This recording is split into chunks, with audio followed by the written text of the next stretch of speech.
পুজোর দিনে একটু সাজবো না, তাই কি কখনো হয় বলো? তো এই যে দেখো, পুজোর দিনে সেজে গুজে পুজো দিয়েছি, মণ্ডপে মণ্ডপে ঘোরাঘুরি করেছি।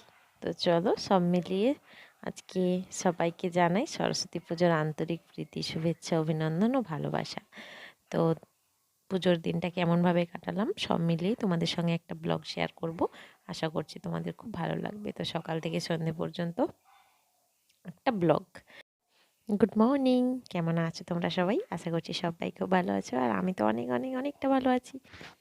আজকের দিনটা আমাদের সবার জীবনে ভীষণ স্পেশাল, তাই না বলো? আজকের দিনটা একদম ছোট, যারা মানে একদম ছোট ছোট থেকে বড় সবার জন্য স্পেশাল দিন। তো চলো সব মিলিয়ে আজকের দিনটা আরম্ভ করি।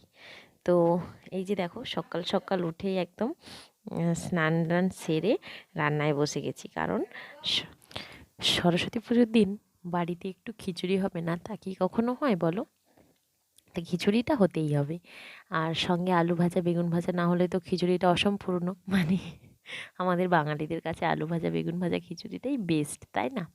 তো তার জন্য আলুর বেগুনটা একদম ভেজে নিয়েছি, আর এই পাশে খিচুড়ির আলুটা ভাজতে লেগেছি, আর এই পাশে ঠাম্মা দেখো মশলাটা বেটে দিচ্ছে, আদা একটু বেটে দিচ্ছে। তো তারপর বাড়িতে সেরম কিছুই ছিল না, তবে মানে মন যদি চায় আর কি, মানে একটা কথায় আছে না, যদি হয় সুজন তেঁতুল পাতায় নজন, একটা কথায় আছে না, তার জন্য জাস্ট মন গেল। বাড়িতে বাঁধাকপি ছিল, বাট বাঁধাকপি আলু সয়াবিন এই সকল সব মটরশুঁটি এই সকল দিয়েই মোটামুটি আজকের খিচুড়িটা বানিয়ে নিচ্ছি। এখন বাজারে যাওয়া সম্ভব নয়, কারণ আজকে তোমরা আমাকে দেখছোই সকাল সকাল উঠে রান্নায় বসেছি, রান্না সেরে এখনও যাব পুজো দিতে। তো তার জন্য আর বাজারে যাওয়া হবে, তারপরে আসা হবে, রান্না হবে, অনেকটা লেট হয়ে যাবে। আর এই পাশে দেখো তোমাদের দাদাভাই ওদের অফিসের জন্য রেডি হয়েছে, একটু অফিসে দরকার আছে যাবে, তারপর আবার বাড়িতে আসবে, আমরা সবাই মিলে একসঙ্গে পুজো দিতে যাব। আর এই পাশে আমার এইটুকুনি মেয়ে দেখো কি করছে, সে আবার সবজি কাটতে বসেছে। তার জন্য একটা ঠাম্মা ছোট্ট রকম বটি এনে দিয়েছে, কোত্থেকে ছিল বাড়িতে। তো ওকে দেখে আমার বড্ড হাসি পাচ্ছে। তো এই যে দেখো, এপাশে আমি মশলাটা কষিয়ে নিচ্ছি, সব কিছু ভাজা হয়ে গেছে, মশলাটা কষিয়ে নিচ্ছি, তারপরে সব কিছু দিয়ে এটা নাড়াচাড়া করে নামিয়ে রাখবো। তারপরে মা খিচুড়িটা বানিয়ে দেবে, কারণ আমি আর সময় পাবো না। আমি এবার রেডি হব, একটু রেডি হয়ে যাব পাড়ার প্যান্ডেলে পুজোর জন্য, মানে একটু পুজো দেবো আজকে। কারণ 1-2 বছর আমার একটু নিজস্ব অসুবিধার কারণে, মেয়ে ছোট ছিল, তারপর বাড়িতে কিছু প্রবলেমের জন্য আমার পুজো দেওয়া হয়নি। তো এবছর মন গেল পুজো দেব। আর এখানে দেখো সব সবজিগুলো ভেজে রেখেছি, আর এখানে মশলাটা কষিয়ে নিচ্ছি। পুজোর দিনে পুজো দিতে পারলে মন থেকে একটা আলাদা রকম শান্তি অনুভূতি হয়, কিন্তু সব বছর সমস্ত কারণে হয়ে ওঠে না ওগুলো। আর কি বলবো তোমাদের, আর কি নিজস্ব অনেক কিছু প্রবলেম থেকে থাকে। ছোট বাচ্চা, বাড়িতে অনেক লোকজন, আবার মানে যা হয় আর কি, সেই সব কারণে আর কি পুজোটা দেওয়া হয় না। তো এবছর আমি সত্যি কথা বলতে ভীষণ খুশি, অনেক দিন পর সরস্বতী পুজোর পুষ্পাঞ্জলি দেব। আগে আগে ছোটোবেলায় কি বলো তো, সকালবেলায় ঘুম থেকে উঠে স্নান সেরে সেজে গুজে একদম রেডি হয়ে যেতাম পুজোর পুষ্পাঞ্জলি দেওয়ার জন্য, বিশেষ করে সরস্বতী পুজোর দিনগুলোতে। কিন্তু এখন বলো, এখন একটা সংসারের মধ্যে আমরা আবদ্ধ, সেখানের অনেক কিছু মানে কাজ কর্ম সব কিছু রয়েছে, ছোট বাচ্চা রয়েছে, সব সামলে সব বছর আর সময় হয়ে ওঠে না। তবে অনেক কষ্টে এবছর একটু সময় জোগাড় করতে পেরেছি। তো এই যে দেখছো, আমি মিনিমাম একটুখানি রেডি হয়েছি, আর মেয়েকে অল্প একটু রেডি করে দিচ্ছি। সেরকম কিছু রেডি করব না, কারণ দিনের বেলায় রোদের ব্যাপার আছে, আজকে ভীষণ রোদ্দুর দিয়েছে। মানে পুজোর আগের দিনটা কী ছিল বলো তো, মেঘলা ছিল, তো মনে হচ্ছিলো যে মেঘলা মেঘলা দিন কাটবে, সারাদিন বেশ ভালোভাবে, মানে যারা ঘুরবে ঘুরতে পারবে, কিন্তু সেটা আর হলো না, আজকে ভীষণই রোদ্দুর দিয়েছে। তো যাই হোক, তোমাদেরকে বলতে বলতে চলে এলাম স্কুলে, আমাদের পাশেই স্কুল, প্রাইমারি স্কুল, আমরা যেখানে থাকি সেখানকার প্রাইমারি স্কুল। তো সেই স্কুলে সামনে দেখলাম পুজো হচ্ছে, যেহেতু তো পুজোটা দেওয়াটা মেন কাজ, সেটা যেখানে হোক, তাই না বলো? তো তার জন্য এখানেই আগে আমি ভাবলাম পুষ্পাঞ্জলিটা দিয়ে দিই, কারণ তা না হলে আবার কোথায় দেবো, লেট হয়ে যাবে। তোমাদের দাদাভাই সঙ্গে এসছে, সে আবার অফিসে যাবে সময় হলে, তখন অনেকটা দেরি হয়ে যাবে। তো এই যে এখানে হোম হচ্ছে, স্কুলের ম্যাডাম বসে রয়েছেন, আর এখানে কিছু কিছু মানুষ আছে যারা অঞ্জলি দেবে আর কি, অপেক্ষা করে আছে। আর এই যে দেখো, তোমাদের দাদাভাই দাঁড়িয়ে আছে, আমার মেয়ে পাশে দাঁড়িয়ে রয়েছে।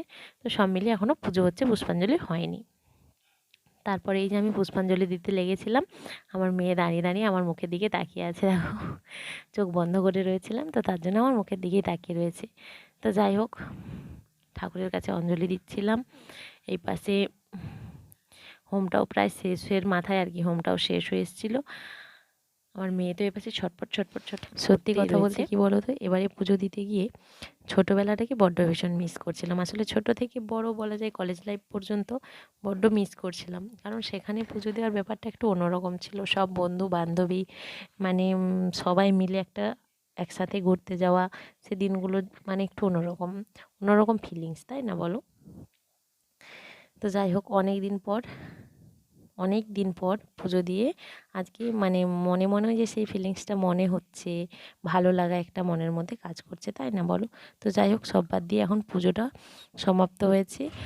আর এইখানে এই যে দেখছো চরণামৃত ঠাকুরের দিয়েছি, মেয়েকে দিলাম, তোমাদের দাদাভাইকে দিলাম। তো চারপাশটা তোমাদের একবার ঘুরে দেখাবো। এখানে এই যে দেখো একটা ছোট রকম মানে মণ্ডপ হয়েছে, প্যান্ডেল হয়েছে, এখানে অনুষ্ঠান হবে পুজো উপলক্ষে। আর এইটায় মানে সবাই বসবে টসবে। আর এইখানে দেখো আরেকটা মণ্ডপ পুজোর, এটা স্কুলের বাইরে একটা মণ্ডপ নতুন করে তৈরি হয়েছে, এখানে ঠাকুর এনে পুজো হচ্ছে। তো এখানে পুজোটা এখনও হয়নি, স্কুলের পুজোটা হওয়ার পর এখানে পুজো হবে। ওই পুরোহিত মশাই এখানে আবার পুজো করবেন। তো তাই জন্য স্কুলেই পুষ্পাঞ্জলি দিয়ে দিলাম, একটু তাড়াতাড়ি হবে বলে। তো এই যে দেখছো এখানে ঠাকুরটা, সব জায়গায় ঠাকুরের মুখটা হেভি সুন্দর হয়েছে, কারণ ঠাকুর এমনিতেই দেখতে খুব সুন্দর হয়। আর এখানে মণ্ডপের চারপাশটাও দেখো একটু অন্যরকমভাবে একটু ডেকোরেশন করেছে, যার জন্য আরও সুন্দর লাগছে জায়গাটা। তা না হলে ঠাকুরের আর খারাপ ভালো কি রয়েছে, ঠাকুর সব জায়গায় সুন্দর। এখানে এখনও পুজো হয়নি, তাই জন্য ঠাকুরটা সেইভাবে সাজানো হয়নি। সব কিছু রেডি রয়েছে, পুরোহিত মশাই আসলেই এখানে পুজো আরম্ভ হয়ে যাবে। তো চলো, আমাদেরও প্রায় অনেকটা সময় মানে 11টা পার হয়ে গেছে এখন, আর এবারে বাড়ি যেতে হবে। তোমাদের দাদাভাই বেরোবে আবার অফিসে যাওয়ার জন্য, তার জন্য আর বেশিক্ষণ সময় এখানে বসে থাকলে হবে না, যেতে হবে। তোমাদেরকে আমি দাঁড়িয়ে দাঁড়িয়ে চারপাশের প্যান্ডেলের কাজটা একটু দেখাচ্ছিলাম। তো চলো তাহলে বাড়ি ফিরে যাই।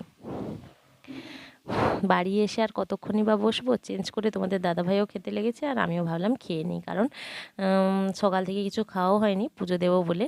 আর এখন ঘড়ির কাঁটায় টাইম 11:30 বেজে গেছে, তো খুব খিদেও পেয়ে গেছিলো।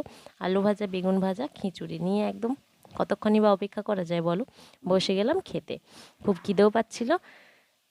আর সত্যি কথা বলতে, ঠাকুরের নামে মানে ঠাকুর পুজো উপলক্ষে খিচুড়ি করেছি বলে নাকি জানি না, কিছু না দিয়েও খিচুড়ির টেস্টটা অসাধারণ হয়েছে। খিচুড়ি রান্নাটা তোমাদের দেখানো হলো না, কারণ আমি রেডি হচ্ছিলাম আর মা এপাশে খিচুড়িটা রান্না করছিল। তো এই যে দেখো, পুজো দিয়ে আসার পরে আমার লুক কেমন লাগছে তোমরা সবাই কমেন্ট করে বলো। ঠাকুরের একটা টিপ পরেছি সঙ্গে, তো সব মিলিয়ে এই যে এপাশে দেখো তোমাদের দাদাভাই, তো সব মিলিয়ে কেমন লাগছে আমাদেরকে বলো। সন্ধেবেলা এলাম প্রোগ্রাম দেখতে। সন্ধেবেলা বলতে অনেকটাই সন্ধে, এখন 7টা পার হয়ে গেছে।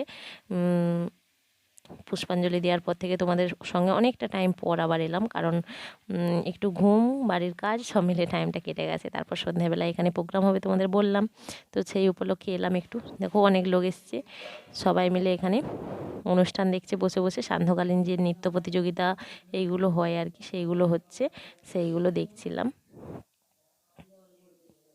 তো এইসব অনুষ্ঠানগুলো দেখলে একটা মানে ভালো লাগা কাজ করে মনের ভেতর, যেটা কাউকে বলে বোঝানোর নয়। অনেক কিছু প্রোগ্রাম আছে আর কি এখনও, যোগাসন, তারপর আবৃত্তি, অনেক কিছু আছে। তো একদম শেষ অনুষ্ঠান, এটা হচ্ছে রবীন্দ্রনাথ ঠাকুরের জুতো আবিষ্কার যে একটা নাটক আছে, সেই নাটকটা হচ্ছিল শেষে একদম সবার শেষে রাত্রেবেলায়। তো সেটা একটুখানি দেখছিলাম, তারপরে বাড়ি যাওয়ার সময় হয়ে গেছিলো, তো বাড়ি চলে গেছিলাম। বেশিক্ষণ তোমাদের দেখাতে পারিনি, যতটুকু দেখিয়েছি। তো সব মিলিয়ে আজকের দিনটা কেমন কাটলো, আমার কাছে তো দারুণ মনে হলো। তো তোমাদের কেমন লাগলো কমেন্ট করে বলো। আজের মতো এখানে শেষ করলাম। টাটা, সবাই ভালো থেকো, সুস্থ থেকো। ভিডিওটি ভালো লাগলে একটি লাইক করে দিও। টাটা।